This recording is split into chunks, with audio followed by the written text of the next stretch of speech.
You need to get to each of us. I mean, if the Speed Force is infinite, I could never know where to begin to look. Remember, Barry, memories and connections you need to consider our greatest victories, our most crushing defeats, the moments when the bonds between us were forged. When the bonds were forged. Now do this, Barry. Yes, you have to.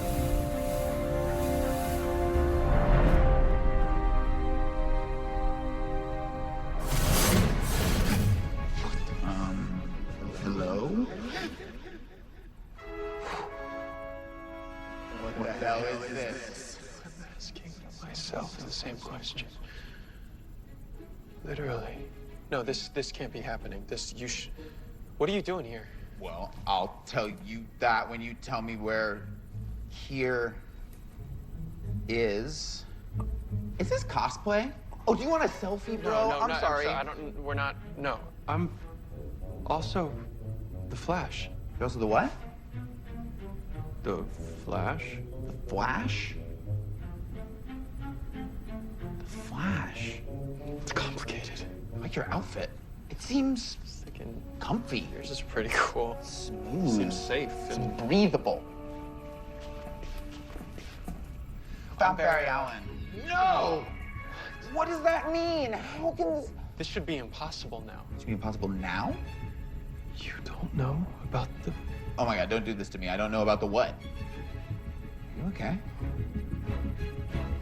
I told Victor this was possible. What does this mean?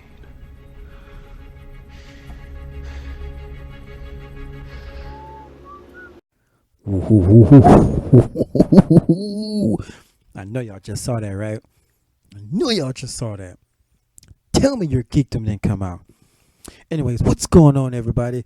It's your man Apollo, back at it again with another episode of the Unfiltered podcast, which means that is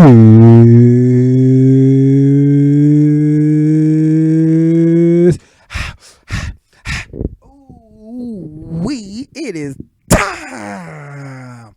That's right, ladies and gentlemen. It's your man Apollo, rolling solo, back at it again. Here we are with the bread and butter, episode 3 of the Unfiltered podcast. And today, or tonight, or this morning, or whenever the hell you listening to this, we are going to go over, or you will listen to me give my review and thoughts and reaction to the entire 5 episodes of the CW's Crisis on Infinite Earths.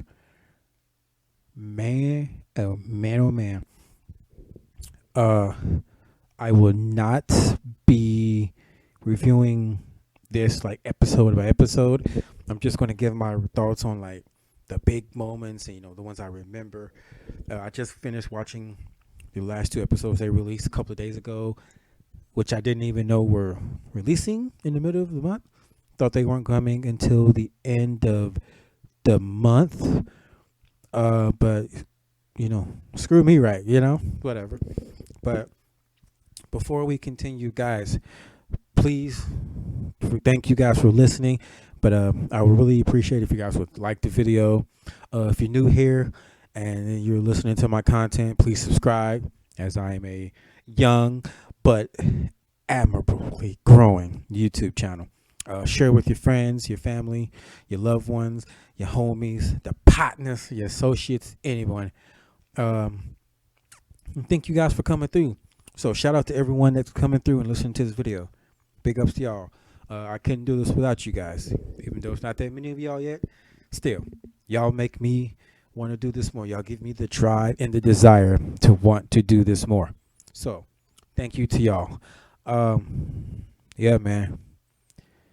But this is where I will say, if you have not seen this yet, and you still want to watch it, or you don't want to be spoiled, there will be tons of spoilers in this review or reaction or conversation. So I will give a brief, and I mean brief, pause to anyone who wants to turn off this video right now and go watch it, because if you ain't watched it, either you're living on the rock or you're just too busy. But here is your chance right now. Okay. If you're still here, anybody still here? Okay, if you're still here, that means you don't give a damn and you just want to listen to me geek out, or you've seen it and you want to watch another ass dickhead guy on YouTube talk about this shit. So, without further ado, I'm sure you guys saw the video at the beginning, or the clip at the beginning of the video, and I put that in there because that to me was the most exciting scene that I can just, I watch it over and over again. I still get chills. To see Ezra Miller's DCEU Flash actually engage with Grant Gustin's CW TV Flash, that is amazing. I cannot stress that enough. I got super hyped. Flash is one of my favorite superheroes. That was one of my nicknames back in the day because I ran track, and the Flash, that was me, man. And it was also Dwayne Wade's nickname, and I was a huge fan of Dwayne Wade back in the day, before his knees went to hell and, took a vacation on him permanently. But, man, just seeing that interaction just made me geek out. And after I give, like, my thoughts and reviews on, like, pretty much the entire series, or the little mini series, I'm going to also discuss, and this is from my perspective, I will also discuss what I think, or tell how important that I think that scene really is. I think that scene has more to do with not only the TV show, but also the DCEU movies going forward. It's not concrete, but it's pretty much confirmed that the Flash movie that they will make will be Flashpoint. And it was good to see that they canonized it and put everything, not necessarily the same universe, but it's canon. They're in a different universe. They're on a different Earth. They never specify which Earth the DCEU movies are on, but they are on a different Earth. So, that being said, let's get it started. The first episode, man, or like I said, let me not do that, because I said I wasn't gonna do it by episodes. Just talk about certain points that really hit with me and that will stay with me, and what I look forward to going into the rest of the seasons for the show, and ending of Arrow, and what's coming in the fall with the new Superman show, which I'm very excited about. So with that being said, let's get it started, y'all. If you guys have any thoughts, comments you want to talk about, or you want to tell me how much of a jackass I am, put it down in the comment section. Free will, write what you want, guys. I ain't gonna block nobody. Remember, this podcast is called Unfiltered. So let's get it rolling. First thing that sticks out to me is when Oliver Queen, or the Arrow, finally got that moment with his daughter. As a father of girls myself, that moment really hits home. And then also the fact that he got to have that moment with her, because she was so resentful of him the whole time. William wound up forgiving him finally.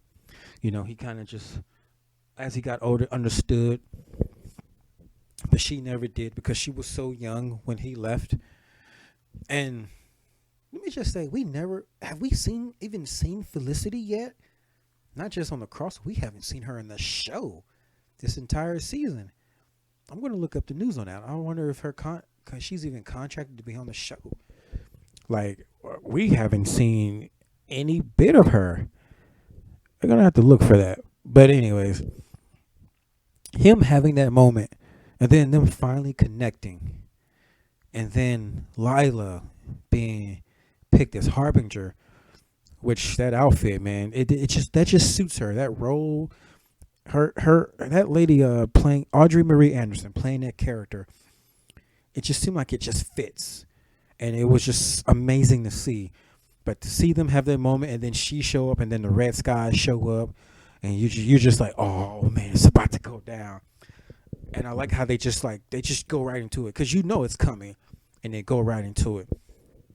And of course, Oliver's been running these missions for the Monitor, and played by LaMonica Garrett. And then you get an episode, I think it's episode 4 at the beginning. You kind of get his backstory on how he is the reason why all of this started. It's because he, like 10,000 years ago, on his home planet, I can't remember the name off the top of my head right now. I'm having a brain fart.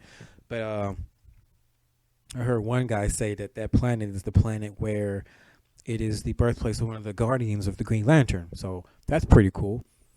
But the Monitor, aka Morno Vu, I believe I said his name right. He was a scientist in his home world, and he wanted to basically see what it was like at the dawn of time, before the Big Bang, before everything happened. And him going there tore a hole into the anti-world, the antimatter world, for which the Anti-Monitor was created, which was like a negative version of him with the scarred, charred up face. Dude's face looked like a infested toad, like rat fucked the shit out of his face. It was crazy. But they never explain how or if the Monitor, like where his powers came from, because he kind of like said something about I don't have powers to do this or that in the beginning, but you see throughout not only this crossover but the crossover last year in Elseworlds that the Monitor has powers. There's even a scene when the Anti-Monitor is controlling Lila. They're like shooting like chi blasts at each other, and of course Anti-Monitor is stronger, but they never explain where his powers come from. I'm not that knowledgeable of the comics itself of just Crisis. I know of the event and I know what happens, but the actual Crisis on Infinite Earths comics itself, I have not read. I need to read that.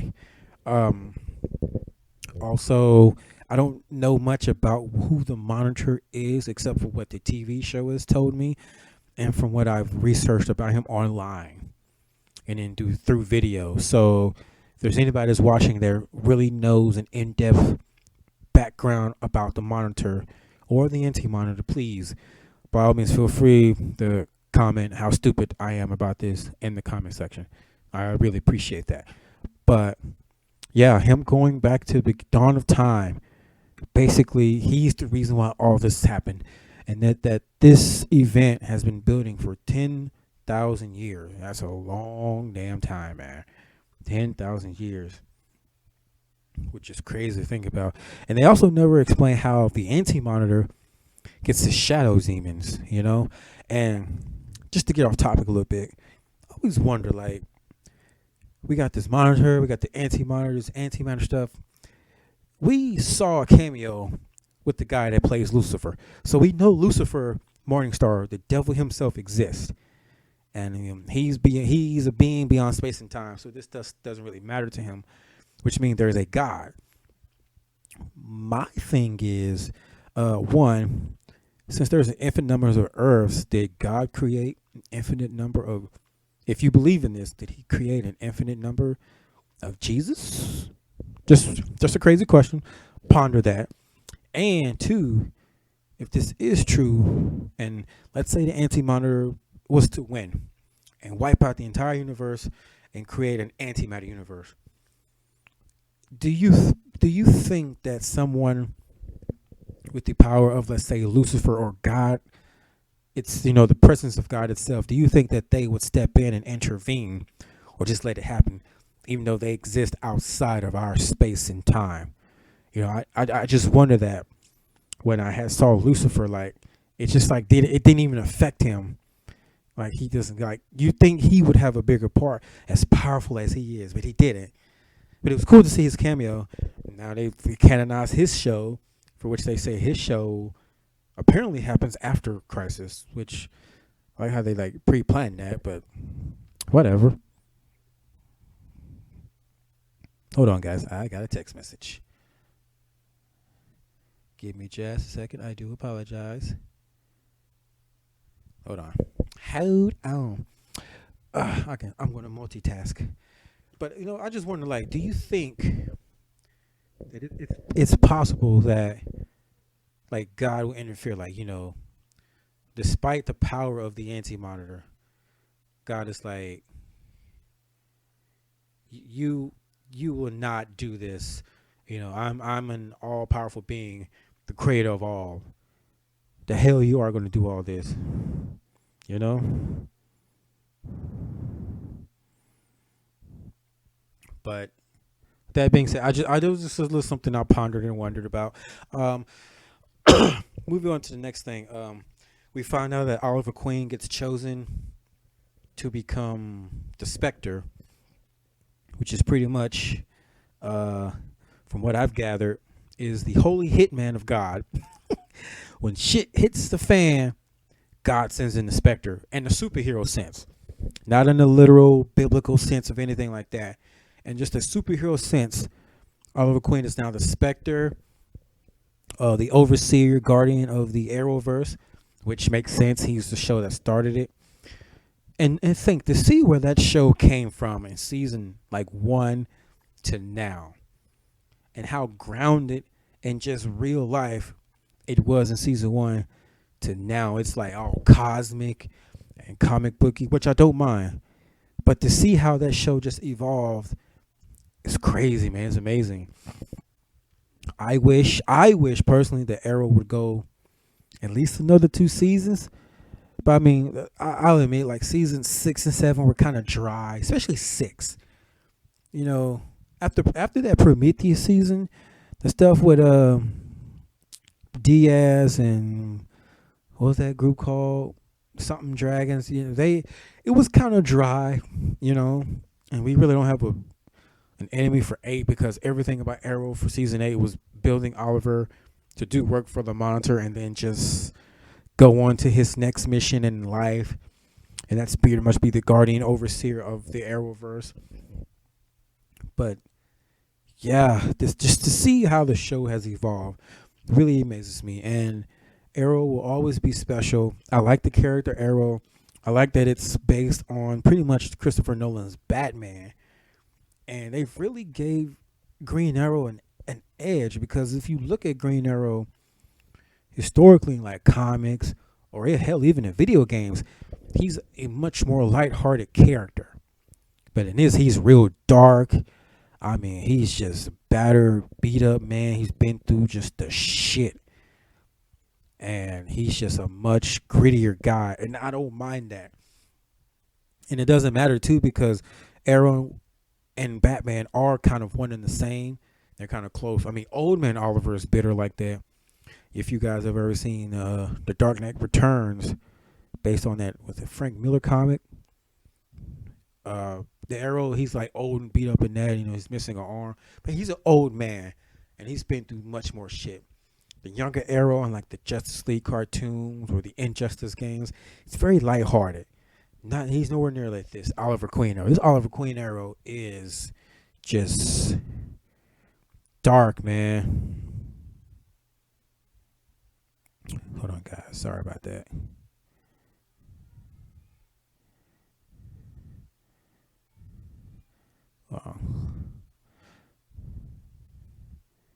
I know who stops the podcast to send a text message, but this is important. That's life threatening. Anyways, but yeah, seeing Oliver Queen become a Spectre is nice, because that means he's not totally gone from the TV shows. He can come back at pretty much any time he wants, or anytime the writers deem it to be necessary. So I appreciate that, because I don't want to see Stephen Amell completely go, But moving on to the next, so the Monitor says that they got to get all these paragons, which are, represent like these symbols that was on the cave that the anti-monitor was trapped in, which they never say how the hell he got trapped in there, because we saw when the Monitor went back in time, he looked the anti-monitor in the eye, and then that was it. But they never show how he gets in that chamber, and he's released because Nash Wells, from I don't remember which Earth he was from, has been searching and thinking he's trying to search and kill the Monitor, when in reality he was being played by the anti-monitor to be released. And when they released him for his sins for being released to the Anti-Monitor, that turns him into Pariah. And, he gets these cosmic-like powers. But, so he has to go through that. Damn, what the fuck was I talking about before that? I got bad memory, y'all. That's a veteran memory. I got bad memory. Oh, man. Oh, yeah, okay, yeah. That's what I was talking about. I wish they would have just showed how he got in there. That would have been very helpful. But they get these paragons, and Batwoman was a paragon, and it was so cool to see Kevin Conroy. I'm still just surreal seeing him play Bruce Wayne in live action, and to just see his face and that voice, because I always knew what he looked like, and he has that iconic voice. And it would have been so cool to see Mark Hamill play like a Joker, old Joker. If they ever do that Return of the Joker, they got to get Mark Hamill to play Joker when he comes back. It makes so much sense. But when Kate or Batwoman goes to Earth 99 to go see Bruce, because they think he's a paragon, he comes down in an exosuit, and just hearing him talk, I was like, oh my God, Batman. But this Batman is like the Batman v Superman Batman, where he killed everybody, including Superman. He said, I ain't got time for this shit. All y'all dying. But they wind up killing him, or he kind of kills himself. But yeah, Batwoman's a paragon, Supergirl, Flash, Ryan Choi, who's eventually going to become the Atom, Brandon Routh, Kingdom Come Superman.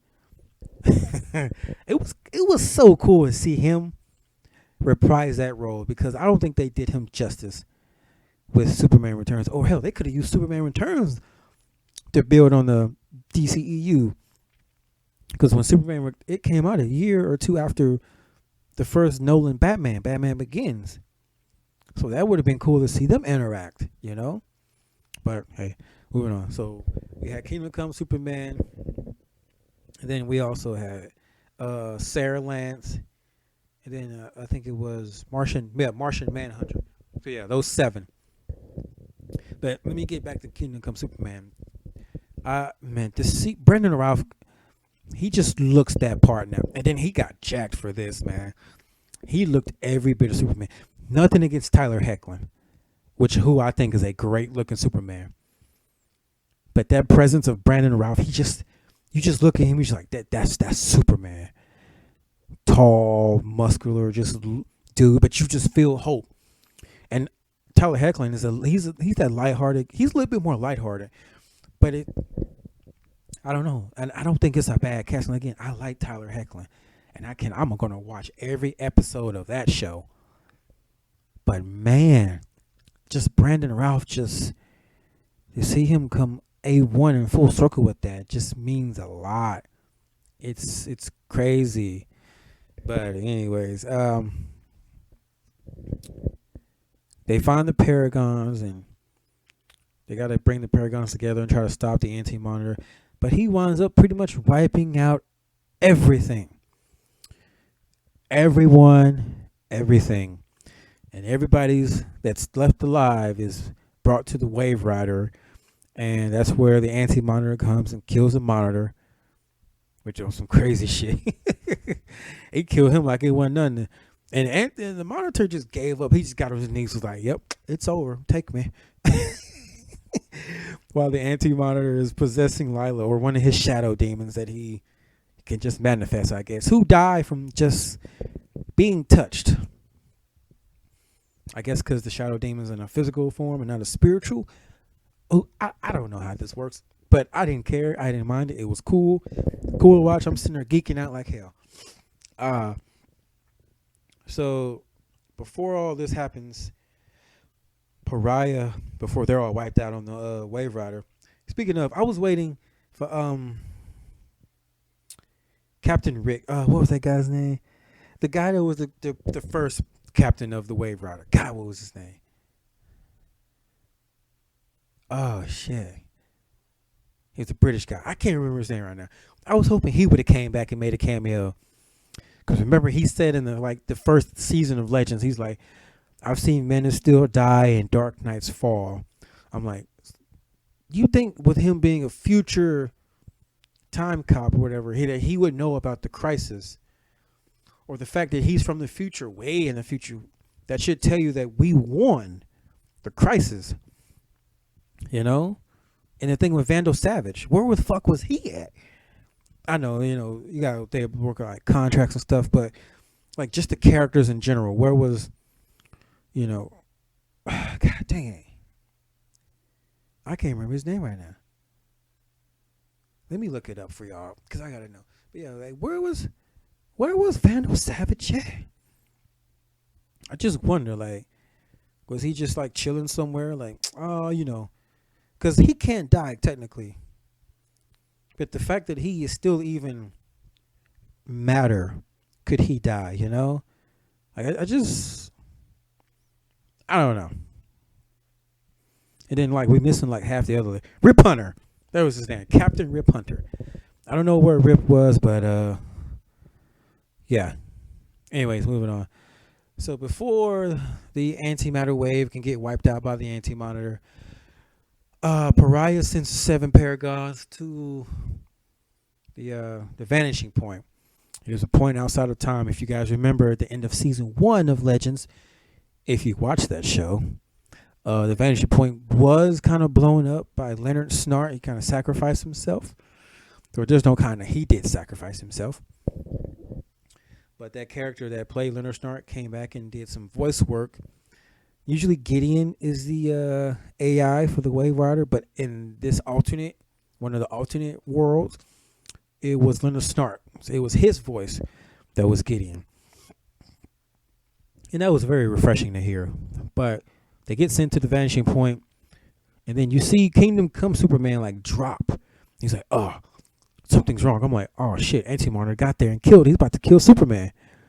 And then, nope. Lex Luthor uses the Book of Destiny to make himself one of the Paragons. And he like writes his name over the Superman's Paragon symbol like a fucking kid writing their name over somebody else's shit. Like, this is mine. I was like, Luthor is so damn petty, man. So when they come back from the break, we wind up finding out that they've been in the vanishing point for months. I think like 3 or 4 months. And Barry has been in the Speed Force, and he didn't realize he was in there that long because he saw Oliver, and they were talking. He just like went to the Speed Force, and it came out. And then when it came out, he's like, hey, we gotta get out of here. Da, da, da.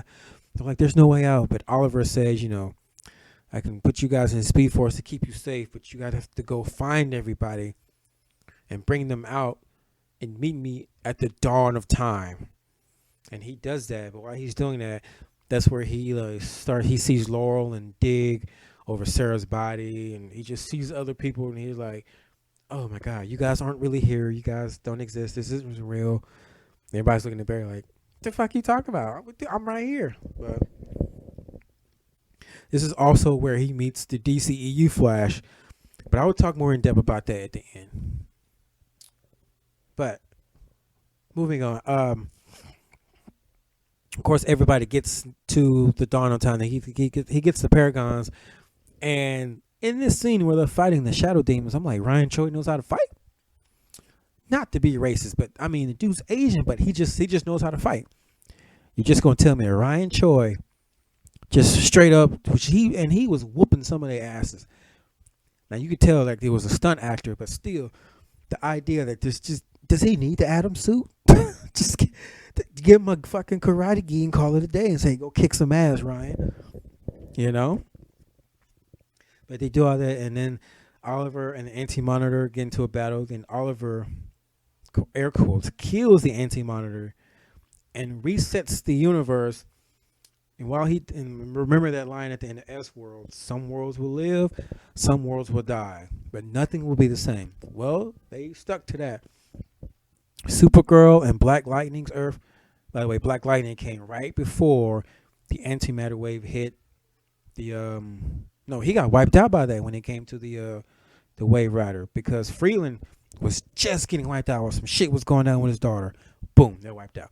But Supergirl and Superman, Tyler Heckler's Superman, and Black Lightning's, their Earths are now merged with ours, or Earth 1. And now it's called Earth Prime. So we're all together, and we've been waiting years for them to merge all these. As soon as they had the Supergirl show come from CW to the from CBS to the CW, we knew it was only a matter of time before they merge all the Earths, because it's just too hard to keep writing, going from one Earth to another, and it's just too much work. Like, put everybody on one damn planet, all right? So we get all that to happen, then the Anti-Monitor shows up. You're like, oh. When he showed up, I thought of that Thanos line. You couldn't lose with your failure. Would that bring you back to me? Because he just showed up like, oh, you thought I was dead, huh? I ain't done. Then he grew big, and when he grew, like when Lord Zed or Reed in the Power Rangers throws that thing down and makes him big. Now stop, make my monster grow, you know. But they didn't bring out any Megazords. They just fought the Anti-Monitor. Well, when I say fought, Superman and Supergirl did most of the work. Just laser beaming the shit out of them, pretty much. But then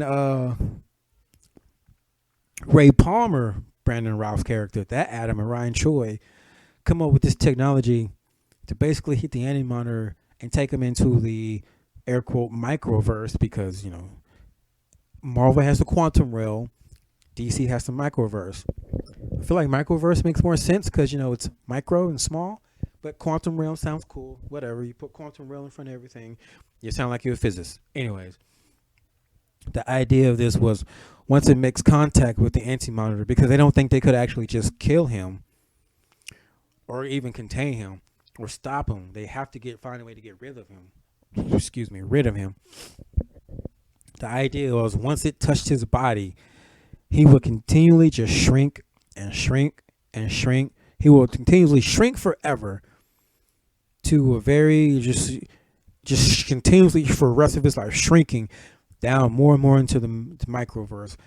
And if you've seen Ant-Man, you know, the more you shrink, you pretty much go into another realm of time and space, you know, to where we can't see you in the naked eye. So the Anti-Monitor will forever shrink down, and we'll never see him again. There's no way he can get, I mean, he'll probably find a way, but how's he going to grow himself back big enough, you know? Good luck with that. But they do that. He's defeated. We don't see Oliver after he sacrificed himself to reset the universes, or the Monitor after that. I don't see him again. I mean, like, does he come back? Can Oliver bring him back? I'm just wondering. That's really a good question. I don't know if Oliver can bring him back. But we will see Oliver in Arrow the last 2 episodes. So I'm looking forward to that, man. Those kind of sad goodbyes they were doing in the show before the crossover started, man, had me all emotional and tearing up. I'm not ready for it to go, but they're going out. If they're going to go out strong, I know they are. So thank you, Arrow, for the memories, man, and the moments. But yeah, they all the heroes are now assembled back together, and pretty much the leaders are assembled. If you guys remember the Dominators crossover, I think it was the first big crossover a couple years ago where they brought everybody in. That Hall of Justice-like building by Star Labs that they own. It's pretty much looks like the Super Friends Hall of Justice in the cartoons. If anybody's just old enough to remember the Super Friends from back in the day, before they were called the Justice League, they used that building and they're going to turn it into like their Justice League-like building. And Barry has a round table there. He has a chair for him, Superman and Supergirl, Batwoman, White Canary, Black Lightning, Martian Manhunter, and then he has an empty seat, but that seat is reserved for Arrow, for Oliver Queen, should he ever come back, and which I think he will. If at the least, if he doesn't come back for small cameos in the other shows during episodes, at the least he'll come back for a crossover. And they have this like memorial thing for Oliver. They have his Arrow suit in the cage like he had it in the bunker.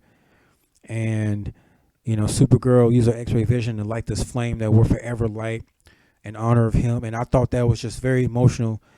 And how they had Supergirl, you know, give her spiel like how much Arrow meant to her. And then they had Barry give how much Arrow meant to him. And I think in scenes like that you get real life emotion because these guys come close, man. You can tell, especially when Diggle found out that Oliver died again. You know, he was crying. You could just tell the difference between an acting emotion and like real life emotion seeping into the show.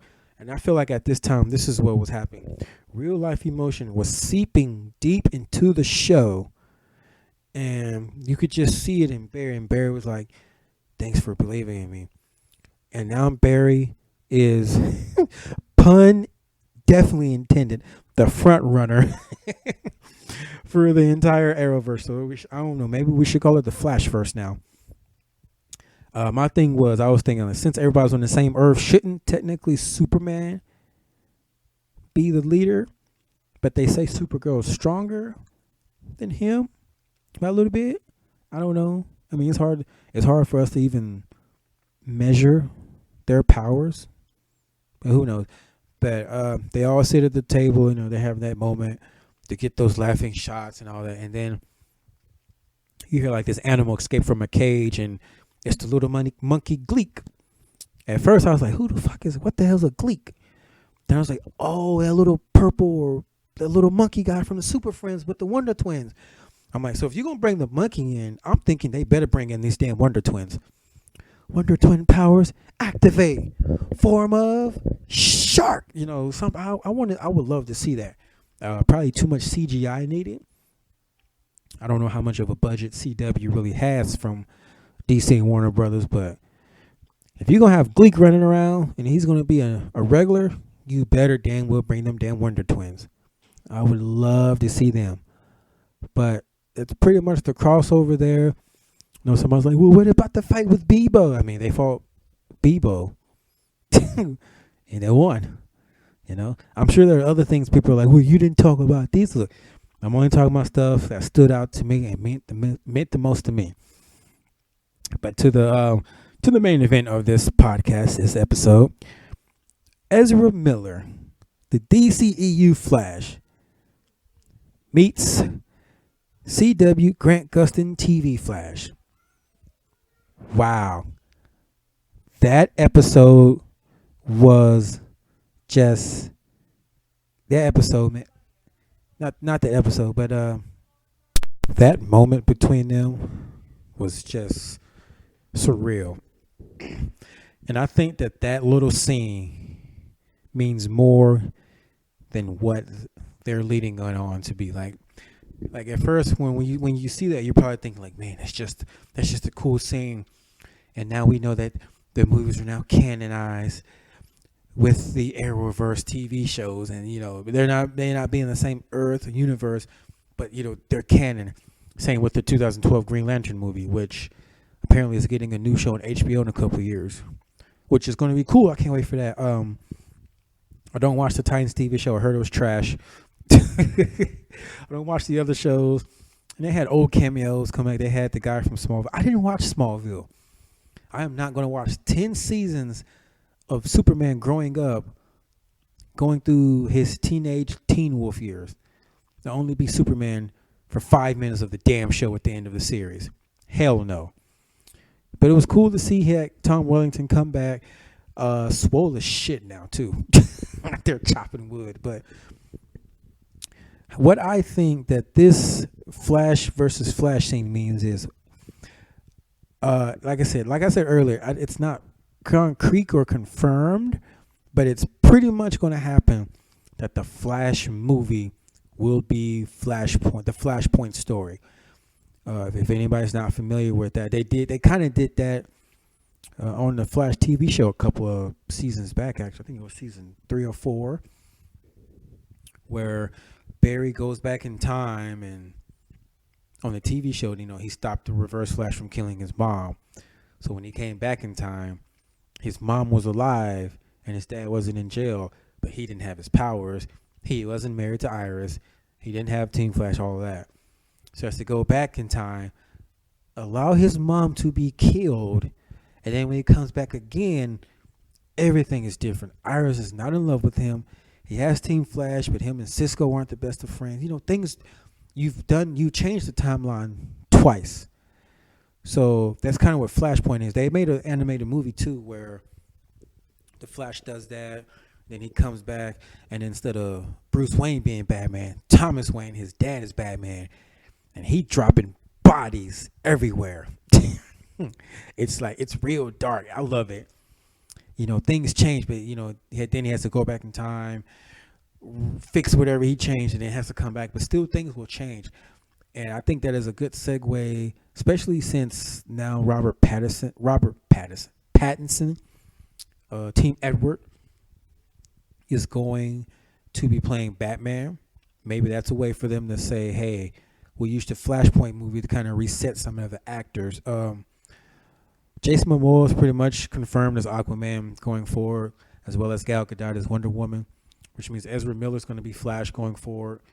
That one guy is going to be Cyborg going forward. We got Shazam going forward. He's pretty much set in stone.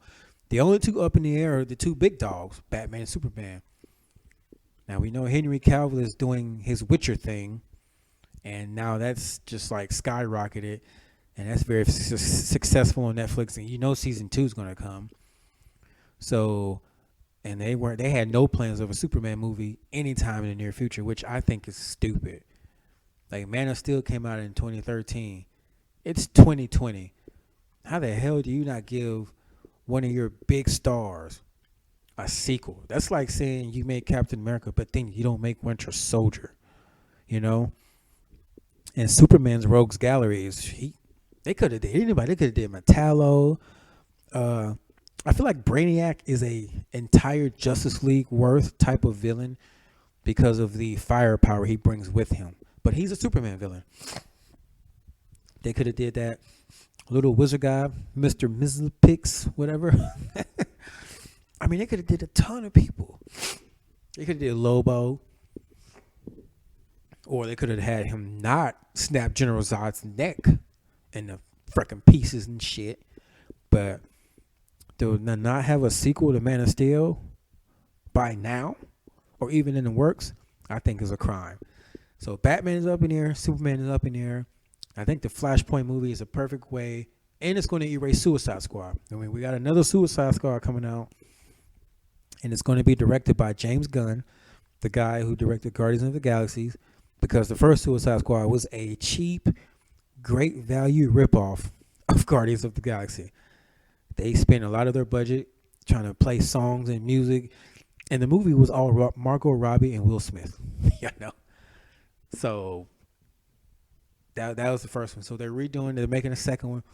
Margot Robbie's going to be in that one as well as her new movie Birds of Prey. Pretty sure that movie's going to suck dick. So I ain't seeing that shit. Anyways, and then Jared Leto's now he's playing Morbius in the Sony Spider-Man universe. So who's going to play Joker? Because Joaquin Phoenix Joker is supposed to be like a standalone story. So are you going to bring Joaquin? Because apparently Joaquin Phoenix doesn't do sequels. I mean, I guess he's too much of an real actor. That don't make no goddamn sense to me. If you're going to do a one-off and play the Joker, why the fuck you play Joker anyway? Why? Anyways, so the Joker's in there. So Flashpoint can really reset everything. It's a perfect excuse to where if after he does everything, he comes back, he's like, oh, hey, Bruce and Clark, y'all look different. Then they're like, well, we always look like this, Barry. What the hell you mean? And the same with the Joker. They're like, the Joker looks different. Like, he's always looked like that. So I think, too, if they do the movie, what if at one point we see that scene from Ezra Miller's viewpoint in the movie, and we have TV Barry cameo in the movie, but in an even more extended cut or more in depth. And I think that's what's really cool. If we're going to get the movie Flash on the TV, let's get the TV Flash in the movie. Hell, how cool would that be to have them work together for a brief period? I think that's be dope. I would love to see that shit. Sign me up. Take my money. Take all my money for that one, Not all of it, I'm balling on the budget. But take my money on that one. I'm down. Like, let's do it. But overall, I really enjoyed this crossover. If you guys haven't seen it, I recommend y'all see it. Just watch it on CW app. It's all on there now. CW app's free. Not trying to give them an ad plug because I ain't getting paid for it. But you guys, give me what you guys thought. If you've seen it, give me your thoughts and comments down in the comment section. Thank you guys for listening. This was episode 3, Unfiltered. Wanted to get you guys this video. I'm about to get off and go watch the Conor McGregor fight. Well, the pay-per-view. The fight should be up here soon. Have not decided if I'm going to do a review. I need to check the game between the Rockets and Lakers. May do a review for that. Not sure. Definitely going to do a review tomorrow for Championship Sunday. And give my thoughts and predictions and my reaction to who wins, and talk about who I think is going to win the Super Bowl when we figure out which 2 teams are going to go and what's going to happen going forward in the NFL. And in that video, I'll also give my thoughts on what's going on in baseball. That shit's crazy. That's just crazy. But overall, I'm going to give Crisis on Infinite Earths 4 out of 5 stars. I'm not gonna give it 5 because there were some cheesy moments in there and stuff, but as good as it was, it wasn't perfect. Rarely anything will ever be perfect, but I'll give it 4 out of 5 stars. A definite must watch. I highly recommend it. You guys should check it out. But yes, guys, thank you guys for listening. I hope you guys enjoyed it. Leave me what you guys think in the comments. Talk to me. Interact with me. I'll definitely respond to everyone as much as I can. Thank you guys for listening. I hope the rest of your day goes great. If your night's good, if your morning's good, evening, afternoon, whatever time you're listening to this. And as always, if you just got your some or you're about to get some, thank you for listening. Go tear that ass up. But anyway, you guys take care. Thanks for listening. Share the video. Subscribe to the channel. Spread the word. Apollo's trying to take over the world, all right? But you guys, y'all can take care. Thanks for listening to the video. And as always, Apollo out.